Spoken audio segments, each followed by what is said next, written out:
Olá, amigos e amigas do blog Calçadão. Naquela nossa proposta que a gente tem feito todas as semanas de gravar vídeos, com opiniões a respeito do processo de democratização da cidade, de analisar Ribeirão Preto sob o ponto de vista de transformá-la numa cidade mais democrática e mais inclusiva, um dos assuntos que a gente sempre tem trazido desde o início do blog é a questão do aeroporto Leite Lopes e dos bairros que ficam no chamado entorno do aeroporto, lá na zona norte de Ribeirão Preto. Esse é um debate importante e que se liga exatamente nessa questão que a gente está tentando levar à frente, de debater a democratização da cidade e a inclusão social. Para isso, nada mais importante do que quem está aqui do meu lado, que é o Marcos Sérgio, que é parte do blog Calçadão, traz para nós sempre todas as informações daquela região, os assuntos pertinentes a essa questão do Leite Lopes. E o Marcos está aqui, eu convidei o Marcos hoje para estar aqui, porque na quinta-feira agora, você teve lá na Câmara de Vereadores, usou da tribuna para poder falar sobre um projeto, sobre uma luta que você tem tentado levar à frente junto com a Associação de Moradores e os movimentos de lá, que é a questão da redução do IPTU para os moradores que estão inseridos dentro da área de ruído do Leite Lopes. Conta um pouquinho mais para a gente sobre essa sua fala na Câmara na quinta-feira, Marcos. Bem-vindo. Obrigado. Obrigado mais uma vez ao Blog Calçadão, que é um canal independente e um jornalismo de verdade. Muitas coisas que a gente vê no blog a gente não vê na imprensa como um todo. Bom, a gente procurou lá na Câmara, para tratar da questão do IPTU, o vereador Jorge Parada, que nos desse espaço para falar na TV Tribuna. A TV Tribuna Livre, Sim. Por quê? Lá na questão do entorno do aeroporto tem a questão da injustiça tributária, com a questão do IPTU para quem mora em área de risco, e tem a questão da falta de transparência. Na legislatura passada, esse vereador, o Jorge Parada, ele nos ajudou na questão da transparência. De que maneira? Muita gente que vai lá para o entorno do aeroporto não sabe se está na área de ruído ou se não está. Então, gente que tem um perfil econômico baixo já quer fugir do aluguel. Constrói a casa, sua casinha, e deixa para legalizar depois. Quando vai legalizar, é surpreendido que não é passivo de legalização porque está na área de ruído. Nesse sentido, na legislatura passada foi criado um projeto de lei, que virou lei, que determinava que o município de Ribeirão, exemplo de Curitiba, inserisse no carnê de IPTU a informação do tipo do uso do solo. Então é beneficiação não só o entorno, como toda a cidade. Você compra um terreno, vem o carnê de IPTU e vai falar que área, que tipo de uso do solo você está. Foi feita essa lei, a Darcy Vera sancionou. Depois de um ano não veio no carnê de IPTU. Quando o vereador Jorge Parada foi questionar por que ela não está cumprindo a lei, do nada não se sabe o que aconteceu. Se essa mulher era uma marionete de interesses outros ou não, ela mudou de ideia, foi na justiça e cassou esse projeto de lei e não fez, derrubou. Então, aquela transparência que a gente achou que ia acontecer, foi derrubada. Então, devido a esse histórico do mandato anterior desse vereador, a gente procurou ele novamente para nos ajudar na demanda do IPTU. Que desde 1984, quando foi criada a área de ruídos, em cima dos bairros já consolidados, a prefeitura não faz tratamento diferenciado. Quem não está na área de risco e quem está, ela cobra o mesmo tipo de tributação. Sim. E agora, depois de muita pressão histórica, a prefeitura anunciou que quem quisesse desconto, abre um processo individual. Falei, mas peraí, quer ter bola de cristal? Quem sabe se está na área de ruído ou não, a primeira coisa. E quem sabe da possibilidade de ser desconto? A imprensa não divulga como um todo. As questões do aeroporto, o que normalmente a imprensa de Ribeirão passa é as questões da propaganda oficial, daquilo que é pago, matéria paga, e a nossa voz lá ela é muito suprimida. Então ficou essa questão que a gente procurou lá a Câmara para falar sobre isso, e esse vereador também apresentou um requerimento para a prefeitura perguntando informações, como anda nosso processo, aberto pela Associação de Moradores de Jardim Aeroporto, cobrando que a prefeitura dê esse desconto automático para todo mundo que está na área de ruído. Não dessa forma aí. Ninguém sabe que está na área de ruído e ninguém sabe se desconto, então praticamente quase ninguém vai abrir esse processo lá pedindo isenção, desconto tributário. A gente estava trocando uma ideia antes aqui, tem muita gente que vai estar vendo essa nossa entrevista e já sabe desse assunto, que já acompanha o blog Calçadão. A gente trata da questão do aeroporto Leite Lopes desde o início, nós estamos fazendo 3 anos, só que você pode ter certeza que tem muita gente que vai estar vendo pela primeira vez e pela primeira vez vai estar tomando contato com um movimento que é contrário a essa propaganda que está na televisão, na mídia de Ribeirão Preto, que é a mídia hegemônica de Ribeirão Preto desde 1997, que é vender a internacionalização do Leite Lopes como o grande presente de Natal para Ribeirão Preto e para as pessoas que moram na Zona Norte. Vamos começar a tratar um pouquinho agora da questão propriamente dita do aeroporto Leite Lopes, para quem nunca tomou contato com esse assunto, para poder ver que existe em Ribeirão Preto um movimento que é contrário à internacionalização, tem os seus argumentos e tem uma luta histórica também, desde 1997. Conta um pouquinho para a gente. Hoje a gente vê o Leite Lopes inserido numa área urbana, cercado de bairros populosos, mas quem surgiu primeiro, Marcos? O aeroporto, a área de urbanização? Como é que hoje a gente chegou nessa realidade de ter um aeroporto que eles querem internacionalizar em cima da cabeça de pessoas que moram ao redor de um aeroporto que eles querem transformar de grande porte? Começou lá atrás, na década de 40, veio o aeroporto, veio os bairros. Conta um pouquinho pra gente do histórico do Leite Lopes, que com certeza quem está nos assistindo tem curiosidade. Então, a primeira coisa que a gente tem que esclarecer para a opinião pública são conceitos. Porque essa mídia hegemônica que você colocou não passa porque está comprometida com o marketing do empreendimento, que tem muito interesse por trás do governo do Estado e da classe política. Porque é uma obra que envolve milhões. Sim. Milhões. No Brasil a gente sabe que nem sempre é interesse público, a gente está vendo a corrupção aí todos os dias na imprensa. O que acontece na questão dos conceitos? O Leite Lopes, ele não nasceu aeroporto. Então o que é aeroporto? O aeroporto é um aeródromo que detém determinadas instalações. Então até a década de 80 o Leite Lopes não era aeroporto, ele era um aeródromo, campo de aviação. Ele se transformou em aeroporto quando veio instalações como o terminal de passageiros. Aí se transformou em aeroporto. Se a gente olhar a legislação aeronáutica, a gente vai ver lá o que é conceito de aeroporto. Aeroporto e aeródromo são coisas distintas. Então os bairros datam lá do entorno do aeroporto da década de 30 a 40. E o Leite Lopes foi criado como um aeródromo, um aeroclube e campinho de aviação em 1929. Então o que acontece? Em 1900, na década de 80, quando virou o aeroporto, os bairros já estavam consolidados.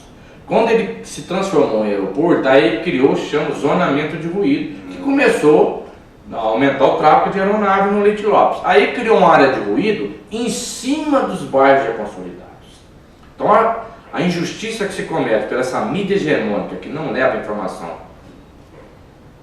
no estilo do blog Calçadão, é que nós não somos invasores. Temos áreas de comunidades que ocuparam áreas ociosas? Tem. Mas quem invadiu o quê? Foi a área de ruído do aeroporto que invadiu o bairro que já existia. Essa informação não chega na cidade. Que precisa ser contada. Mas não chega na cidade. A mídia filtra isso daí. E agora, por que tem tantas comunidades no entorno do aeroporto, nessa história do Leite Lopes? Porque começou essa bandeira da internacionalização em 1997, com o primeiro estudo feito a esse respeito, por uma empresa norte-americana. E o que aconteceu? Aí começou a criar aquela expectativa, vai ter desapropriação, onde é que vai essa desapropriação? E até hoje, eles não são transparentes com a desapropriação. Mesmo quando os seus anteprojetos ficam prontos, eles não soltam. Ó, a área vai ser essa, a população atingida é essa. Eles têm medo de a gente se organizar. Sim. E a gente, atrás da nossa defesa de direitos. Sim. Então essa corrente de 97, essa bandeira, criar esse Papai Noel Leite Lopes de internacionalização, brecou o desenvolvimento lá no entorno. Então já em Ribeirão a gente não tem uma política pública de habitação. Aí você tem um projeto que indefine o que vai acontecer com o entorno. Então, segurança jurídica, né? Então, ao contrário desses especialistas aí, que tem vinculações, esses especialistas, entre aspas, técnicos, que tem suas vinculações políticas nos bastidores, ou que são discursos pagos, lá não traz valorização. Galpão logístico não é mais da Anhanguera. Então, se trouxesse esse grande impacto do desenvolvimento, por que o pessoal lá que constrói na Zona Azul não migra para lá? Por que continuou tantas áreas ociosas? Então, porque exatamente a novela, a bandeira da internacionalização travou o desenvolvimento local, muitas áreas ociosas, os seus donos falavam, vai investir o rico dinheirinho lá, depois vem a desapropriação, aí a comunidade que precisa de casa vê aquela área parada, vou lá e se instalou. Então é essa a realidade do histórico do Leite Lopes com a comunidade do seu entorno. Vamos voltar um pouquinho Você contou a história que no início dos anos 80, finalzinho da década de 70 já tinha lá o Quintino 1, estava começando a construir esses bairros populosos, e aí o aeroporto se transformou em aeroporto de verdade, e a década de 80 passou metade da década de 90, veio a Constituinte, veio a necessidade de se fazer leis municipais, dentre elas o plano diretor. O plano diretor de 95, que é para trazer um pouquinho a história para cá, para o pessoal entender como é que começou de verdade essa luta contra o aeroporto internacional, o plano diretor de 95 foi um plano diretor histórico aqui em Ribeirão Preto, que foi debatido amplamente com a sociedade civil, tinha uma determinação clara ali, né, Marcos, que era a necessidade de se construir um novo aeroporto fora dos limites urbanos do município, porque já se identificava naquela época, em 95, que não era uma coisa viável, racional, se construir um aeroporto internacional aonde o Leite Lopes estava, né? Foi essa ideia de 95 que acabou sendo morta em 97, quando veio essa questão de internacionalizar o Leite Lopes, né? Conta um pouquinho pra gente aí. Então tá. Então tem já esse conflito da questão do aeroporto do Leite Lopes com essa comunidade do entorno. Em 95 já é uma discussão da cidade. Então as forças vivas da cidade já perceberam que o Leite Lopes não foi projetado para ser um aeroporto naquela área, foi projetado como um aeródromo, um campinho de aviação lá em 1929. Então as forças vivas, nesse plano diretor que foi amplamente discutido, debatido em 95, criaram um inciso lá nas diretrizes gerais do plano diretor de se prever nova área para o aeroporto Leite Lopes, visando menor interferência na área urbanizada. Então era assim, se entendia já lá em 95, muitos anos passados. Em 97, o PSDB estadual, a Agência de Desenvolvimento ADTP, fez um convênio com uma empresa norte-americana, que o prefeito já assinou para fazer um estudo sobre o Leite Lopes, para fazer um aeroporto internacional no Leite Lopes. E, direcionou para lá e começou essa bandeira da nossa cidade e região ter um aeroporto internacional, mas só no Leite Lopes. Sim. Aí o que acontece? Em 2007, teve um outro prefeito do partido do governo do estado, do PSDB, que é o Elcio Gasparini. O Elcio Gasparini foi lá, pediu para os seus vereadores de base aliada, né, vamos dizer assim, entre aspas, esse acordo toma lá da cá, para revogar esse dispositivo do plano diretor.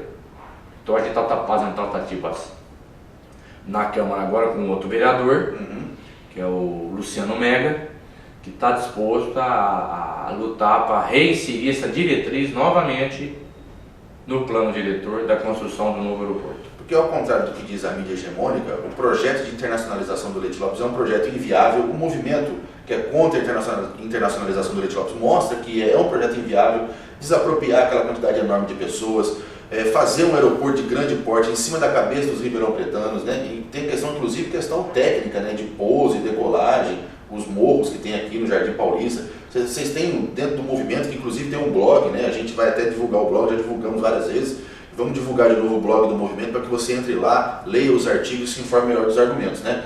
É um projeto inviável que é tocado à frente muito pelo discurso político. A cada eleição, muita gente ganha voto ali prometendo que vai ter emprego, que vai ter renda, que vai ter isso, que vai ter aquilo, num projeto que não vai para frente. Já faz 20 anos e, como bem o Marcos disse aqui, o projeto não vai para frente, a insegurança jurídica inibe os investimentos, criam-se áreas ociosas e o movimento de moradia, que luta por moradia, um movimento que é legítimo, vai lá e ocupa as áreas. E hoje nós temos o quê?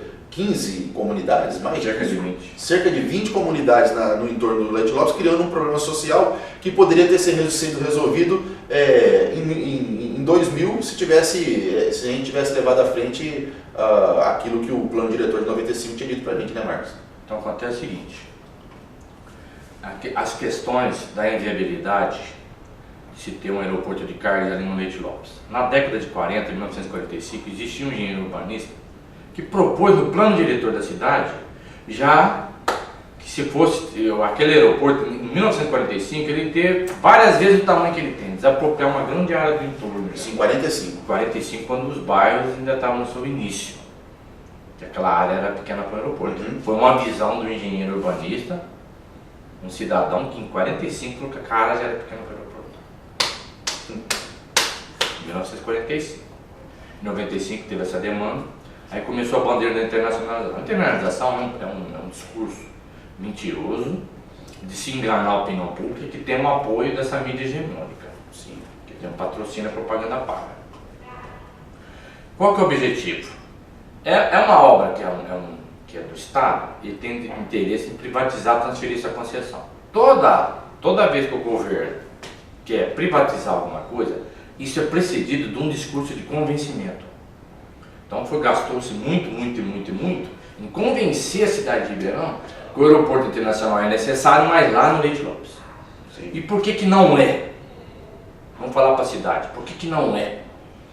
Porque para você ter um aeroporto de carga, você tem que ter uma pista segura. Então qual que é a proposta deles de pista?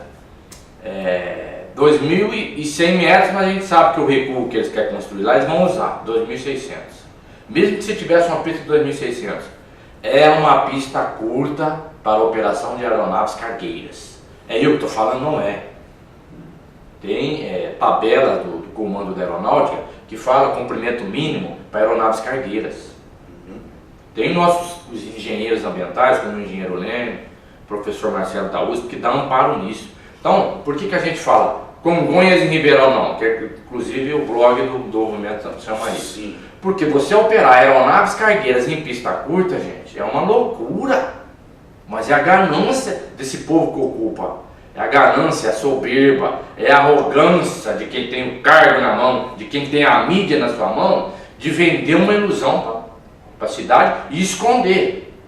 Tanto é que quando teve um acidente em Congonhas em 2005, que estava tendo um estudo aqui de impacto ambiental, o governo do estado retrocedeu.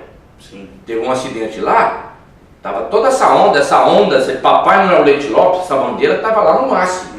Que ia ser um divisor de água na história de Ribeirão, que ia criar milhares de empregos. Bom, pode-se criar os empregos com a construção do novo aeroporto, isso não muda nada. Então o que acontece? É uma balela que foi se vendida, e lá em 2005, quando caiu o avião, o governo do estado mudou e fez um acordo com a promotoria. Qual foi o acordo judicial assinado em 2008 com a promotoria aqui de Ribeirão? O aeroporto não pode sofrer ampliação. E eles vão a acordo, está na lei, 2005, 2008. O aeroporto Leite Lopes não pode sofrer ampliação. Aí o Alckmin, isso foi na época do governador do PSDB anterior, o Serra que assinou esse acordo. Mudou o governo, o partidão mesmo, mas mudou a mentalidade. Aí vem o Alckmin.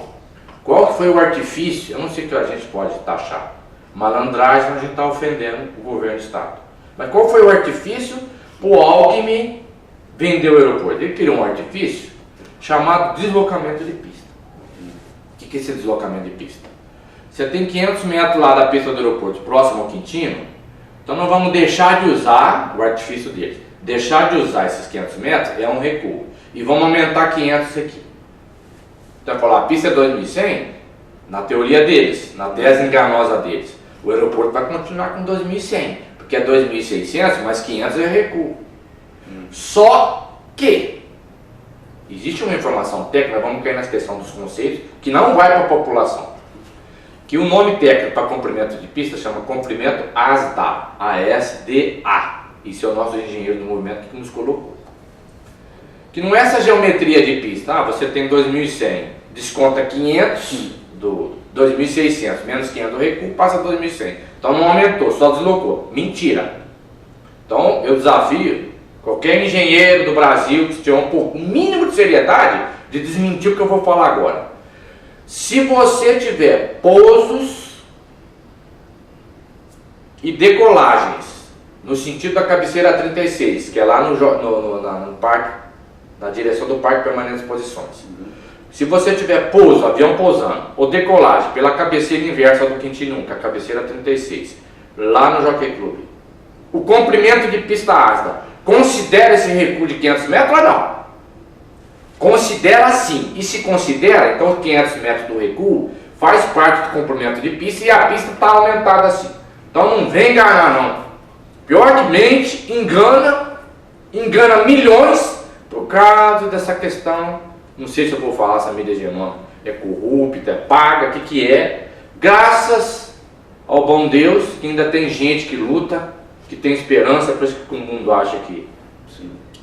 O mundo ainda podia ser pior se não tivesse pessoas de boa vontade, com amor para fazer esse trabalho de interesse público, como o blog Calçadão, da gente estar quebrando essas mentiras que infelizmente tem o apoio da mídia hegemônica. A gente estava trocando ideia aqui antes de começar a gravar. Tem uma outra questão que vem logo em seguida ao posicionamento contrário à internacionalização do Leite Lopes, que é a seguinte pergunta: o que fazer naquela região se não internacionalizar?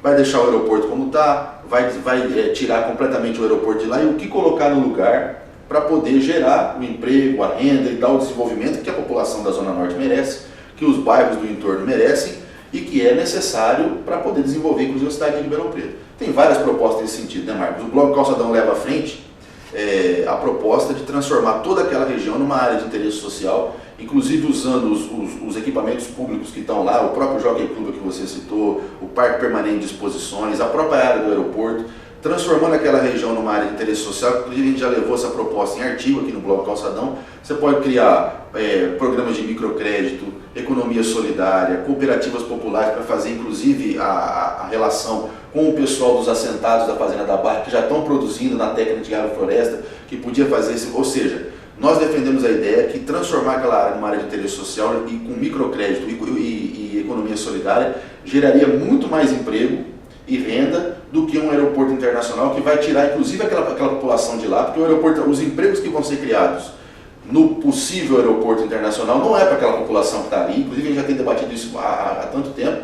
E a questão da regularização fundiária, o Fórum Permanente de Movimentos Populares fez um seminário de regularização fundiária, e uma área de interesse social, inclusive, facilitaria, por exemplo, a questão do pessoal da comunidade locomotiva, que fica próximo ali da região do entorno, de regularizar, inclusive, a questão da moradia. Quais são as propostas, além dessa, né, que essa é a proposta que o blog defende, que você pode trazer aqui, que está rolando nesse movimento que vocês trazem de oposição à internacionalização?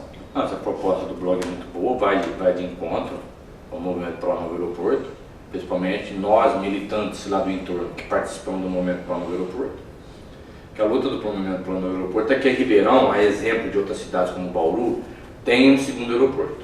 Então, que tem um aeroporto, porque aquele aeroporto Leite Lopes, ele já é, na teoria, no papel, habilitado para voos internacionais, só que não tem pista para isso.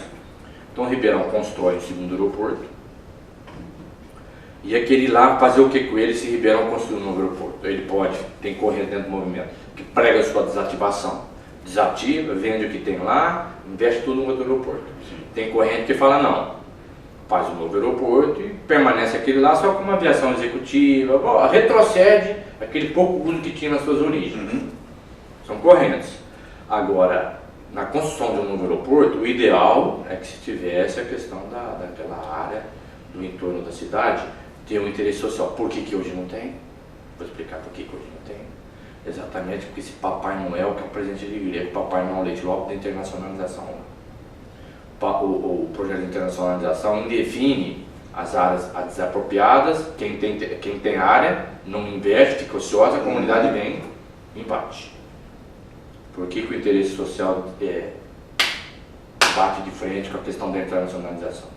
Você tem uma outra entidade, um clube que todo mundo deve conhecer, em frente ao Parque Permanente de Exposições, que é a Associação da Hípica. A cabeceira da Então você tem um projeto já condenado, você tem uma área já condenada pelo governo do estado, então ali fica aquela coisa, desculpa a expressão do termo, meia boca, né? Sim. Então o que acontece? Fica aquela coisa subutilizada, aquela área enorme que são várias quadras, aquilo ali podia ser ter um novo reuso, ou o clube dá uma destinação mais adequada. Sim. Por exemplo, nós temos de um lado a questão viária, a Avenida Recife, e do lado lá desse clube a gente tem outra Avenida Luiz Augusto Gomes de Matos. Sim.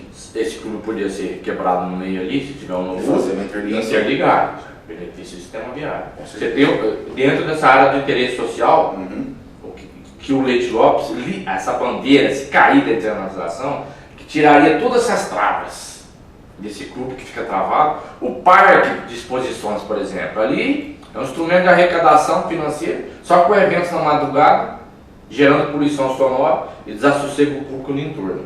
Você podia ter uma nova utilização. Mas o parque de permanente também faz parte do projeto de incorporá-la.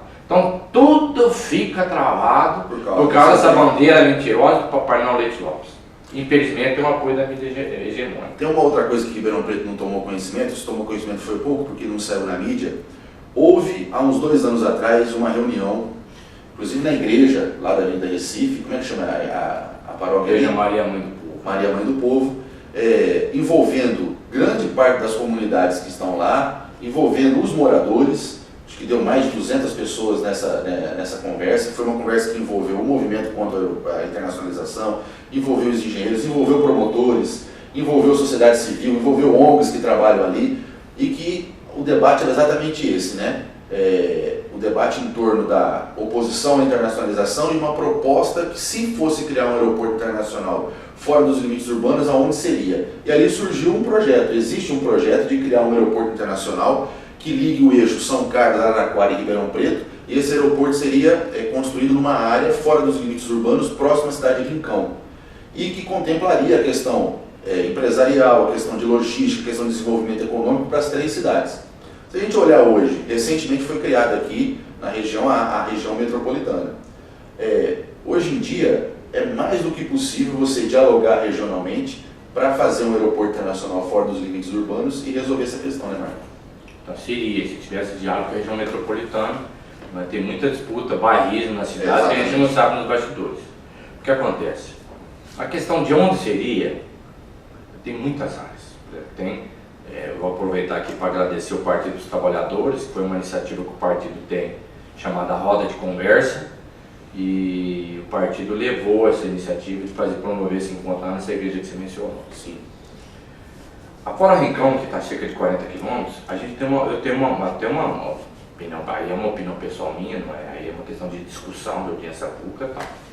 Mas, por exemplo, existe um professor que faz parte do movimento Plano do Aeroporto, chama Marcelo Pereira, do Departamento Ambiental da USP.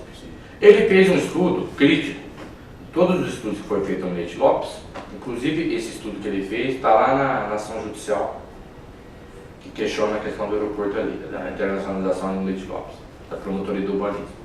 Nesse estudo ele faz um estudo de possíveis áreas. Ele menciona o sítio do Galo Bravo, sim, e uma área passando o sítio do Galo Bravo ali no município de Sertãozinho. Essa área do Galo Bravo ainda está muito próxima aqui da cidade. É questionável essa questão de ficar muito... Mas o que poderia acontecer? Se tivesse essa boa vontade de se pensar aqui, esses prefeitos todos medíocres e ladrões que passou por fora da nossa cidade, poderia se pensar, bom, nós estamos 20 anos com teimosia de fazer lá, enganando todo mundo. Pô, mas vamos decretar de utilidade pública alguma área que foi detectada como do estudo profissional, certo? Sim. Vamos decretar de utilidade pública para preservar. Porque daqui a pouco não dá certo no Leite Lopes, mas aí não tem área em Ribeirão, não tem área em Ribeirão porque vocês não quiseram. Sim. Não poderia, por exemplo, pegar essa área lá do sítio do Galo Bravo. Exatamente. Independentemente se vai ser ali ou não, mas é o remanescente e decretar de utilidade pública. Porque outras áreas que na década de 70 o professor Corsino da Universidade de São Carlos apontou passíveis para instalar um aeroporto, como saída para Serrana, para Jardim, já estão ocupadas. Então, vem de acordo com o que você está falando. A área tem, só que tem muita mediocridade e corrupção nesses prefeitos que passaram por geral. Depende de um debate que envolve o plano diretor. O nosso plano diretor está travado há 3 anos na Câmara, por causa da questão do artigo 23 lá que protege a área de recarga do aquífero da Zona Leste, mas isso é uma outra conversa que a gente vai tratar nesse nosso esforço de discutir Ribeirão Preto como uma cidade democrática e mais inclusiva. Marco, passa rápido o tempo, eu acho que essa foi uma entrevista muito boa, eu acho que quem está tomando conhecimento pela primeira vez desse tema, essa nova forma de visualizar esse tema, diferente do que se prega há quase 20 anos aqui em Ribeirão Preto, há mais de 20 anos, vai fazer 21 anos no ano que vem. Eu acho que teve muita informação boa, que muita gente que está tomando contato pela primeira vez não tinha, e que pode, se quiser ampliar o seu conhecimento, pode entrar no blog dos companheiros que lutam contra a internacionalização, ou encontrar vários artigos mesmo no blog do Calçadão. É só você ir lá, tem mais de 15, 20 artigos tratando desses assuntos que o Marcos trouxe aqui pra gente. A gente vai fazer outras entrevistas mais para frente, esse tema vai continuar, porque é um tema candente, né, na cidade de Ribeirão Preto. A gente te agradece, você é um membro do blog Calçadão, continue a sua luta lá, e a gente vai trazer para o nosso leitor, para o nosso ouvinte, mais informações mais para frente, né, Marcos? Então, queria agradecer a todos, não posso deixar aqui de ser ingrato. A gente mencionou o Jorge Parado, mencionou o Luciano Meg, tem outros vereadores que deram apoio à causa, como o vereador Beto Canguçu, que promoveu audiências públicas lá no entorno do aeroporto, que ele montou, ele foi presidente da CE do uso do solo no seu mandato agora. Sim. Temos o apoio da Defensoria Pública, mencionado o Dr. Vitor Hugo, companheiro Lênio, o urbanista Mauro Freitas que nos ajuda. Então o movimento é um leque, o professor Jorge, temos vários companheiros, se eu for citar aqui, a gente aqui não concorda muito com as ideias dele, mas tem que falar que o vereador Papa está ajudando vocês agora. O vereador Papa também abriu a discussão do plano diretor, questão do aeroporto, emitiu alguns requerimentos, deu um apoio nessa demanda do aeroporto. Sim. Então é aquilo que você falou, às vezes o vereador não tem crítica de um lado, mas claro, a gente não pode... Aqui a gente tem sempre a verdade. Então aí, essa verdade, desculpa, obrigado mesmo pelo Calçadão de ter levantado o tapete para a gente discutir essas questões, da questão do aeroporto. Obrigado, companheiro. Estamos juntos aí. Até a próxima. Grande abraço.